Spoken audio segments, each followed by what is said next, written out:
Hello mga kabibig! Welcome back sa ating bagong YouTube channel. Ito ang pinakamaingay ng YouTuber sa balat ng YouTube. Ako si Kabibig, maglabag-labag dyan with evidence. Kumusta? Happy Labor Day!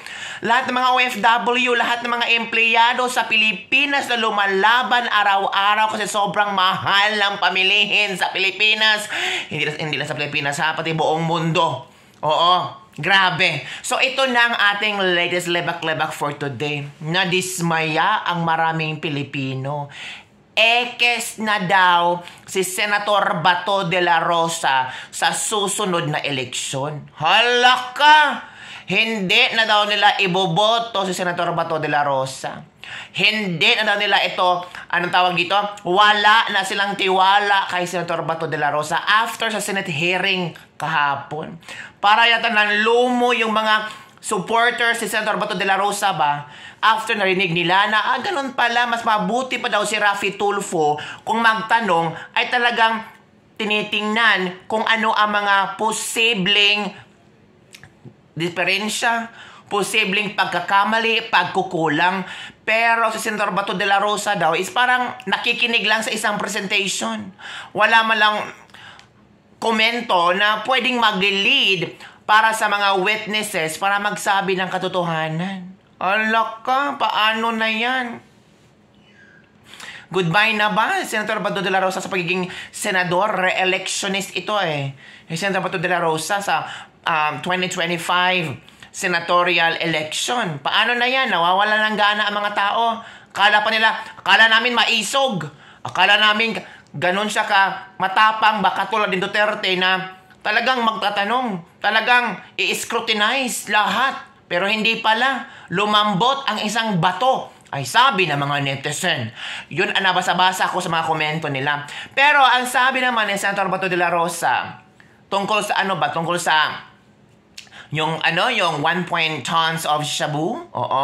From 1.9 naging 1.4, tapos naging 1.2, ay ewan ko, nagbabaan na. Parang nagkulang-kulang na. Pero sabi naman ni Abalos na alleged lang yon or estimation nila. Ito ang sabi ni Bato de la Rosa ha. Ako, wala akong pagdududa sa inyo. Sa mga ano ba, sa PNP.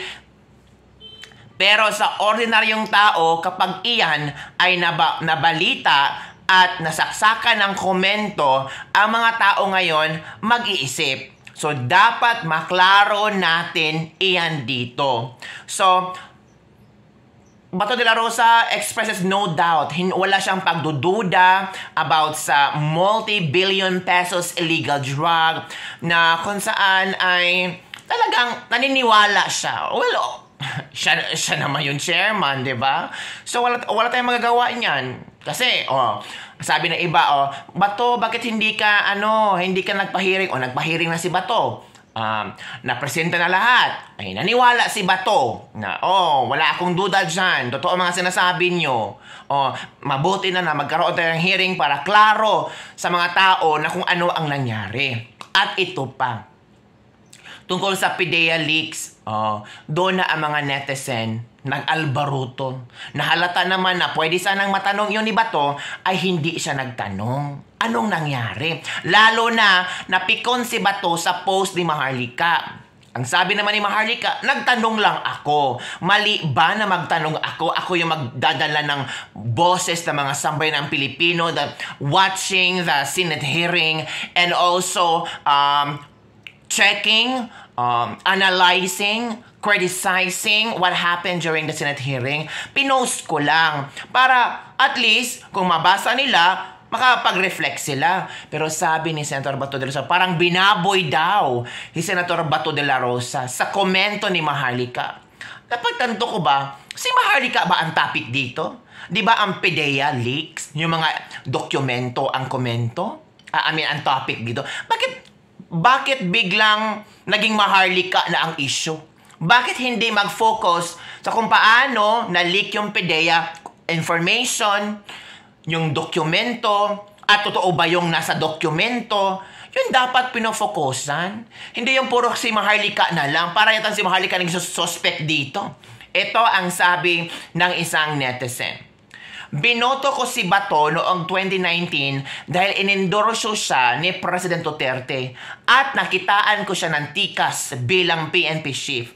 Pero this coming 2025, no vote for Bato. At sana wag na siyang isama sa Senate slate ng PDB Laban. Sayang lang. Salute to Sir Jonathan Morales. Thank you for standing for truth. Mabuhay. So, mas marami ang naka-appreciate kay Jonathan Morales kumpara kay Bato. Kasi nakikita ng mga netizen ba na very strong conviction si Jonathan Morales. Talagang every question sasagutin niya and talagang alam niya kung ano ang nangyayari. Hindi yung parang pumunta sa Senate hearing, kabado, na walang alam kung ano siya sagot. Si Jonathan Morales, walang kabado-kabado. Straightforward. Kompleto ang narration. Alam niya ang mga sinasabi niya. Kung maisog ka, patunayan mo ba to na ikaw ay para sa taong bayan?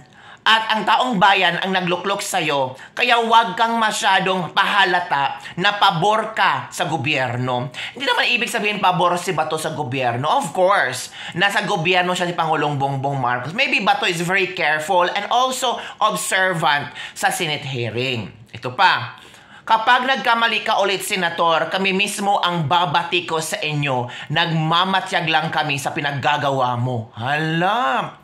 Next hearing, Sir Bato, bumawi ka na, buong mundo nag-aabang sa'yo. Next hearing, nakulangan ang tao sa first hearing, sana walang kinikilangan sa bawat panig, lagi ka sa gitna para lumabas ang totoo. Buti pa si Raffy Tulfo, ang galing magtanong at makikita namin na talagang mahihirapang magsagot at mapupunta talaga sa kung ano ang gustong mangyari ni Raffy Tulfo. Ang lalabas ang katotohanan.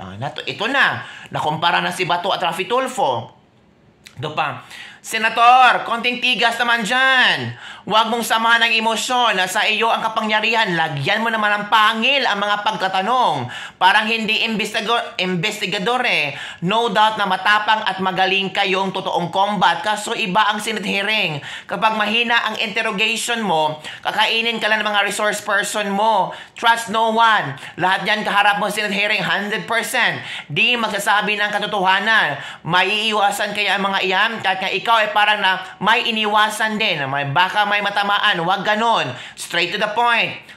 Sagasaan mo ang pwedeng sagasaan. Hala. No vote for me for Bato. Huwag ka nang tumakbo. Isa kang maling senador. Ay, grabe naman pong wag ganon, ha? Dahil lang sa nangyayari, sabi natin isang maling senador sa Bato. Wag naman po. Bato is just really taking slowly. At maybe after the first Senate hearing, papag-aaralan ni Bato. I-watch niya ulit ang video at tingnan niya kung ano mga lapses niya doon para sa susunod na Senate hearing ba, may ibubuga na siya at may bala na si Senator Bato de la Rosa. Ito pa. Invite mo rin si Digong Bato kasi bago nilabas ni Maharlika ang PDEA pre-op, nauna lang nilabas yung ex-President Digong. Pwede naman, di ba? Senator Bato, ask ko lang, anong necessary violations ang katumbas sa sa pagkamali declaration amount ng bang... Yan na niya, mga questions nila. Umpisa pa lang yan. Huwag kayong magduda kay Senator Bato de la Rosa. Hintayin mo sa sunod na hearing. Magugulat na lang tayo. Lalabas ang katotohanan. Nanood kami. Halos iisa impresyon namin sa hearing. Alam mo na yon. Mas mahalaga ang sa aming tao nga ibunyag ang totoong nangyari. Huwag itago sa Huwag itinatago sa mga nasa otoridad. Nakakasukang lunukin ang mabahong alingasaw ng bulok ng sistema sa tulad niyang ahensya ng gobyerno. Huwag mong ipilit lunukin ang taong bayan. Nakakasuka po. No, for now, Senator Bato, sana mas galingan mo pa. Huwag mo sana kaming biguin. Yan ha. You're being soft yesterday, Senator Bato de la Rosa. Mura ka lawyering, not satisfied. Hindi kami maniniwala sa iyo, Bato. Wala. Ekis na si Bato sa sunod na eleksyon. Mas mabuti pang mamili kami ng pinklawan kumpara kay Bato na malambot. Hala. Ano ito? Nako po.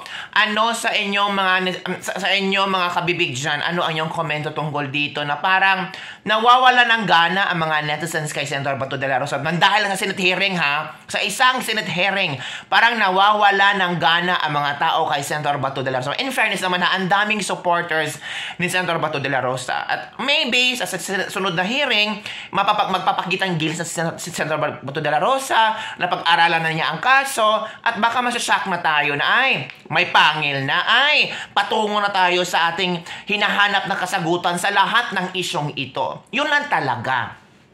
Ang tao, pag bibigyan mo na ng kasagutan, maniniwala yan Ang tao ay may, tawag dito, they have their own mind to reflect, to observe, and to read, and to conclude. At sana, sa susunod na hearing, maging maganda ang kinalabasan. Yan lang po mga kabibig ang ating Ladies Libak-Libak for today. Don't forget to like, subscribe, and share this video. Bye everyone! See you next time!